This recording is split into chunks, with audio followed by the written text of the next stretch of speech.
Baie welkom by die voorlesing van die Afrikaanse Sabbatskoolles vir blindes en swaarsiendes. Hierdie lesse word voorsien deur die Wêreldkonferensie van die Sewende Dag Adventiste Kerk. Die voorlesing van die les word aan u gebring deur SSL in samewerking met Adventiste Wêreldradio Afrikaans en word voorgelees deur Marlena Nel.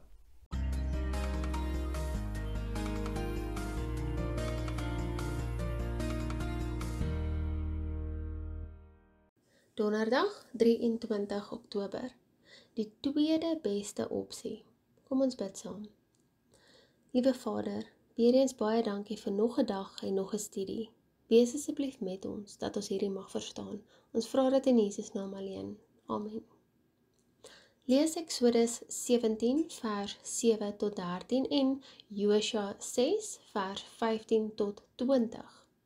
In watter opsigte stem hierdie twee oorlogsverhale ooreen en hoe verskil hulle van mekaar? Ons lees Eksodus 17 vers 7 tot 13. In die plek Massa en Meriba genoem vanweë die twis van die kinders van Israel en omdat hulle die Here versoek het deur te sê, is die Here in ons midde of nie? Daarop het Amalek gekom om teen Israel by Rafidim te veg. En Moses het aan Josua gesê, kies vir ons manne en trek uit, veg teen Amalek. Môre sal ek op die top van die heuwel staan met die staf van God in my hand. En Josua het gedoen soos Moses hom gesê het om te veg teen Amalek. Maar Moses, Aaron en Hur het op die top van die heuwel geklim. En telkens as Moses sy hand ophou, was Israel die sterkste, maar as hy sy hand sak, was Amalek die sterkste. Maar die hande van Moses het swaar geword, daarom het hulle 'n klip geneem en dit onder hom neergelê, dat hy daarop kon sit. En Aaron en Hur het sy hande ondersteun, die een diskant en die ander kant. So het sy hande dan vasgebly tot sononder. En Josua het Amalek en sy volk met die skerpte van die swaard 'n neerlaag toegebring. Eksodus 17 vers 7 tot 13. Ons lees nou Josua 6 vers 15 tot 20. Maar op die 7de dag het hulle vroeg klaar gemaak, toe die rooi dag uitkom, en die stad op dieselfde manier 7 maal omgetrek. Net maar die dag het hulle die stad 7 maal omgetrek. En toe die priesters die 7de keer op die horings blaas, sê Josua vir die volk, skreeu, want die Here gee die stad aan julle oor. Maar die stad, met al wat daarin is, moet 'n banoffer van die Here wees. Net Ragab, die hoer, mag lewe, sy en almal wat by haar in die huis is, omdat sy die boodskappers wat deur ons gestuur was, weggesteek het.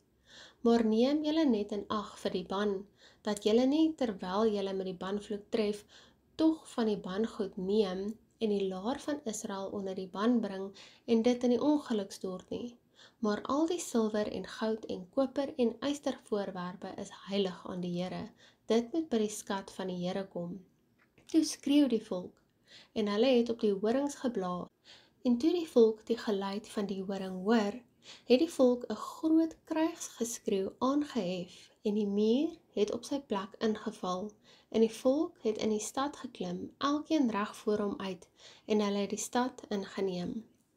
Josua 6 vers 15 tot 20. Die heel eerste geveg waarby die volk na die uittog uit Egipte betrokke was, word in Eksodus 17 beskryf. Dit was waar die Israeliete hulle self teen die Amalekiete moes verdedig. Neem egter die volgende in ag. God se almag is iets wat die volk eerstehands beleef het, beide in die vorm van die straf wat hy oor die Egiptenare gebring het en die feit dat hy hulle uit slawerny gelei het. Soos ons ook reeds gesien het, was dit nie deel van God se oorspronklike plan dat Israel teen ander mense moes beklei nie, Eksodus 23 vers 28 sowel as Eksodus 33 vers 2. Ongelukkig het die mense kort na hul bevryding uit Egipte onderweg na die beloofde land begin murmureer in Eksodus 17 vers 3. Hulle het selfs getwyfel of die Here wel in hulle midde was. Dit was op daardie oomblik dat Amalek tevoorskyn gekom en die volk aanval. Dit was glad nie toevallig nie.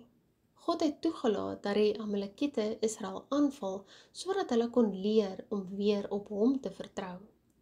Vanuit die hemel strek die Here sy hand uit tot by sy aardse kinders, maar sonder om sy verhewe beginsel in gevaar te stel. Hy roep hulle om terug te keer na sy ideale plan, te wete algehele en onvoorwaardelike vertroue in goddelike ingryping. Om die waarheid te sê, ontvang Israel eers na 40 jaar se woestynsomswerwinge 'n rondswerwery wat aan hulle ongeloof te danke was, die wette wat met die oorlogvoering te maak het, Deuteronomium 20. Intussen het die omstandighede verander, wat gevolglik 'n aanpassing in strategie vereis het. Toe eers het die Here van Israel verwag om die Kanaaniete heeltemal uit te wis. Deuteronomium 20 vers 16 tot 18 sê vir ons: Maar van die stede van hierdie volke wat die Here jou God jou as erfenis sal gee, moet jy niks wat asem het laat lewe nie, maar jy moet hulle heeltemal met die banvloek tref, die Hetiete en Amoriete en Kanaaniete en Feresiete, die Jewiete en Jebusiete, soos die Here jou God jou beveel het, sodat hulle julle nie leer om te handel volgens al die gruwels wat hulle voor hulle gode gedoen het, en julle teen die Here julle God nie sondig nie. Deuteronomium 20 vers 16 tot 18. Benewens die feit dat oorlogvoering voortaan 'n onvermydelike werklikheid vir Israel was, word dit toe boonop 'n lojaliteitstoets om te sien of hulle werklik aan Jahwe getrou is. Die Here het nie moed opgegee met sy volk nie, nee, deur hulle totale afhanklikheid aan hom, skenk hy hulle die geleentheid om getuienis van sy almag te wees. Israel se deelname aan die verowering van Kanaan blyk duidelik uit die slotsom wat Josua aan die einde van die Bybelboek bereik. Hier sien ons dat die Kanaaniete teen die Israeliete geveg het in hoofstuk 24, hoewel die ineenstorting van Jerigo se mure aan die God gegewe wonderwerk te danke is, moes die volk aktief by die veldslag betrokke wees van aangesig tot aangesig met die koppige weerstand van die stad se inwoners kom. Hoewel Israel by gewapende konflik betrokke was, het dit vir hulle al gaande 'n leerskool geword om sonder enige voorbehoude op Jahwe se hulp staat te maak. Nietemin is die volk deurgaans daaraan herinner dat die eindresultaat van elke veldslag uiteindelik in God se hande was en dat dit die enigste impak wat hulle op die eindresultaat van so 'n militêre konflik gehad het, hulle geloof of gebrek aan geloof in die Here se beloftes was. So, die volk se rol was om te kies.